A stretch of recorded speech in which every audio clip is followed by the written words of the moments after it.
इस देश में लोग पब्लिक सर्विस कमीशन में जा रहे थे, इस देश में लोग इंजीनियरिंग में जा रहे थे, हम जैसे बच्चे जा रहे थे कस्बों के, किसी कोचिंग से नहीं गए थे। गुरुजी जो स्कूल में पढ़ाते थे, जो सरकार का स्कूल था, उन्हीं में मैं तो द्रोणाचार्य भी नहीं कहता, द्रोणाचार्य तो फिर भी किसी मेधावी एकलव्य का अंगूठा मांगता है। ऐसे गुरु जो केवल प्रणाम मांगते थे, केवल आपका स्मरण मांगते थे, उन्होंने इस देश की नींव गढ़ने वाले लोगों को तैयार किया है, सरकारी स्कूलों में तैयार किया है। हम में से अधिकांश लोग जो 70 के दशक में पैदा हुए हैं, वो या तो घर पर दाई के हाथों पैदा हुए हैं या सरकारी अस्पताल में पैदा हुए हैं।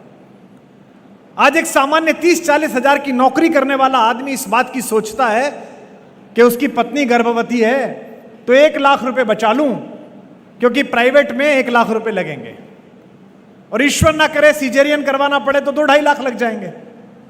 यह मूलतः शासनों की, प्रबंधनों की, राजनीति के फेलियर की घोषणा है।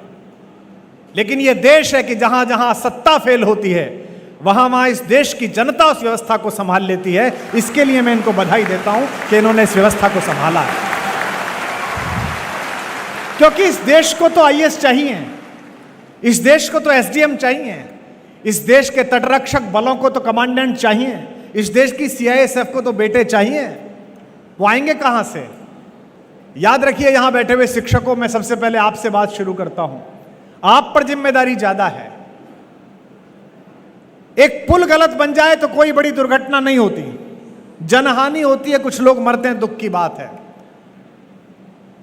एक डॉक्टर बेईमानी से डॉक्टर बन जाए तो पूरे जीवन में 100-200 लोगों को जल्दी यमराज के पास पहुंचने या इंद्र के पास पहुंचने की व्यवस्था करता है।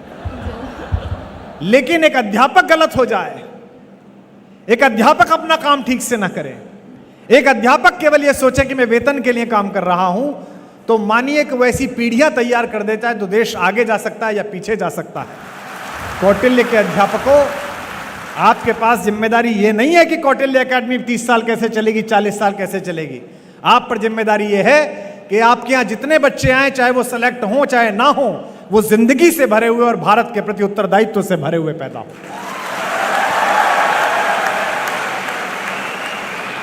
ये जो इर्रेस्पॉन्सिबिलिटी हमारे बीच आ गई है, ये जो गैर जिम्मेदारी हमारे बीच आ गई है। 2011 आंदोलन शुरू होने से पहले तक मैं भी पढ़ाता था, बीए एमए की क्लास पढ़ाता था, और मैं देखता था कि मेरी कॉलोनी में रहने वाले प्रशासनिक अधिकारी या एक छोटा सा व्यापार करने वाले आदमी के चेहरे पर जितनी हनक, जितनी तेजस्विता, जितना गौरव बोध, अपने काम के प्रति जितना उत्सुक भाव होता था, उतना अध्यापकों में नहीं होता था। क्योंकि आप इस बात से मत तोलिए खुद को कि आपको वेतन कितना मिलता है, आप इस बात से मत तोलिए कि आपको विधायक जी जानते हैं कि नहीं जानते, उषा जी आपकी मंत्री, हमारी बड़ी बहन, आपको जानती हैं कि नहीं जानती हैं।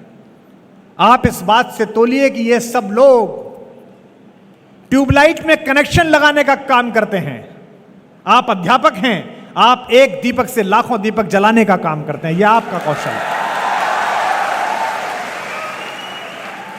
बहुत सारे अध्यापकों को यह बात लग सकती है कि कुमार विश्वास ऐसी बात इसलिए कह रहे हैं कि खुद भरे पेट के आदमी हैं। बिल्कुल गलत बात। अर्थ से किसी बात की अर्थवत्ता तय नहीं होती, पैसे से किसी बात की चीजें तय नहीं होती हैं, और अगर अर्थ से चीजें तय होती तो यहां हिस्ट्री तो सब लोग पढ़ते हो, इतिहास तो सब लोग पढ़ते हो। जितने इतिहास के विशेषज्ञ बैठे हो, यहां गुरुजन बैठे हो, मुझे याद करके बताएं, पूरे 1000 साल में 2 सेठों के नाम बता दो। पूरे 1000 साल के भारत के इतिहास के सेठों के नाम पता नहीं है तुम्हें। 14वीं शताब्दी का सबसे बड़ा सेठ कौन था, दिल्ली का, पता नहीं है। 16वीं शताब्दी में इंदौर का सबसे बड़ा सेठ कौन था, पता नहीं है। केवल 2 सेठों के नाम इस देश को याद हैं। एक अपनी स्वतंत्रता और अस्मिता के लिए लड़ने वाले महाराणा प्रताप के लिए अपने पूरे खजाने को खोल देने वाला भामाशाह, और एक स्वतंत्र भारत की लड़ाई में गांधी के पीछे अपना धन लगा देने वाले बिड़ला जी। केवल 2 सेठों के नाम याद हैं। इन 2 सेठों के नाम भी क्यों याद है? इन 2 सेठों के नाम इसलिए याद हैं कि इन दोनों सेठों ने अच्छे काम के लिए अपने पैसे को लगाया। इसलिए नहीं कि उन्होंने पैसा बहुत कमाया।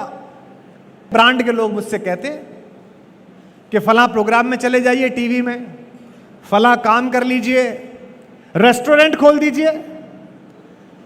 तो मैं कहता हूं ये मेरा काम ही नहीं है। एक दो काम मैंने ऐसे किए थे जो मुझे नहीं करने चाहिए थे, उनका पश्चाताप आज तक पूरा नहीं हो रहा मुझसे। ईश्वर ने तय कर दिया, नियति ने तय कर दिया, मुझे कहकर भेज दिया कि कुमार विश्वास, तुम्हें मैं विशेष कृपा से नवाज रही हूं बेटा। मैं तुम्हें समय अवसर के अनुकूल ही बात याद आने का कौशल सौंप रही हूं। मैं उसको कह सकने की शब्दावली तुम्हें दे रही हूं, और मैं बिना किसी सत्ता से भयभीत हुए, बिना किसी व्यक्ति के प्रभाव में आए, देश की, राष्ट्र की, लोकतंत्र की और मनुष्यता के हित में बोलने वाला कलेजा भी दे रही हूं। तो जो काम भगवान ने मेरे लिए तय किया है, अगर उसमें मैं ज्ञान अपना लगाऊं तो मुझसे बड़ा मूर्ख कौन। इसलिए जितने भी बच्चे यहां तैयारी कर रहे हैं, और आज जितने बच्चे जिनकी नौकरी लगी है, अगर आपसे ईश्वर को कुछ और कराना होता, अगर पैसे ही कमाने होते, तो 10वीं पास लोग पैसे कमाते हैं, 12वीं पास लोग 2-2 हजार करोड़ के टर्नओवर का काम करते हैं। आपको पढ़ा लिखा कर कौटिल्य एकेडमी में आपने 1 साल भर पढ़ाई की, 2 साल पढ़ाई की, इसके बाद आपको जज इसलिए बनाया गया है, इसके बाद आपको एसपी इसलिए बनाया गया है, इसके बाद आपको कलेक्टर इसलिए बनाया गया है कि इंदौर के किसी कोने में, देवास के किसी कोने में, भारत के किसी कोने में जहां आपकी नौकरी लगे, वहां एक छोटी सी ढाणी में भी रहने वाला एक आदमी, झोपड़ी में रहने वाला आदमी भी जब आपके द्वार पर न्याय मांगने आए, तो इस कौटिल्य अकादमी की शिक्षा याद रखना। मुझे आश्चर्य होता है, आईएएस के घर में पैसे निकले तो 1 हफ्ते तक तो गिनती लग गई। 1 हफ्ते तक गिनती हुई, नोट नहीं गिने गए।